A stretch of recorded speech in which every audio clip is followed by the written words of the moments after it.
So can Arizona Cardinals tight end Trey McBride end up as the tight end one in 2024 fantasy football? This is the Fantasy Sports Buzz. Another video for you. Make sure if you're new to the channel, hit that subscribe button. So listen, I have to tell you, Trey McBride already is an instant favorite of mine because last season I picked him up shortly after Zach Ertz went down for the season for Arizona. I picked him up in both of my leagues, and needless to say, McBride was an absolute monster the rest of the way. Like, he was as good as any tight end in fantasy football, had the most 20-plus PPR games in any tight end in football last season. He really did it in a condensed schedule. He didn't really get going until October. But the results were unbelievable. 81 catches, 106 targets, 825 yards, 10.2 a catch, which is amazing for a tight end, and 3 touchdowns, which was a light number, but we're going to get into that. So Trey McBride, who caught 90-plus passes his last season at Colorado State, he's a receiver in a tight end's body. The guy is legitimately awesome. I don't think there's any question about it.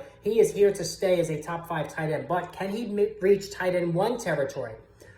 As far as that's concerned, his prime competition is going to be Sam Laporta, Travis Kelce, Mark Andrews, and probably, Dalton Kincaid. I think that's going to be the prime competition. But what I will say here is that McBride should be, at worst, the 1B option in the passing game for Arizona opposite Marvin Harrison Jr. There is no guarantee that Harrison Jr., as exceptional of an athlete and talent as he is, will automatically ascend to the top target for Kyler Murray. I think Trey McBride is that outlet, safety outlet for Murray, and that's just not going to go away. So I think it's almost guaranteed he's going to catch 90 passes this season. He's going to go over 1,000 yards.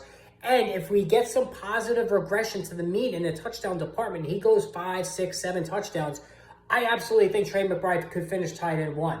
I don't think there's any question. He does have to boost those touchdowns, but I think he's going to catch more passes than Sam Laporta. I think they're going to be very close in receiving yardage because Laporta in a full season had 889 last year, and McBride had 825 in a condensed amount of games, like I said, when he finally took over for Zach Ertz. I don't think there's any question he can have more yardage than Laporta. So, and you could say the same thing about Travis Kelce and Dalton Kincaid, and Mark Andrews as well, who's had a lot of injury troubles lately. Now, is it likely? No, it's not. But I do think it's in the realm of possibility for a guy who's going right now as the 3rd or 4th tight end off the board, really between him and Mark Andrews, 3rd or 4th off the board. So let me know what you think about Trey McBride. I am all in on him. I've already drafted him on my first team this season. I'm going to share my draft results on that this week, and stay tuned. Hit that subscribe button.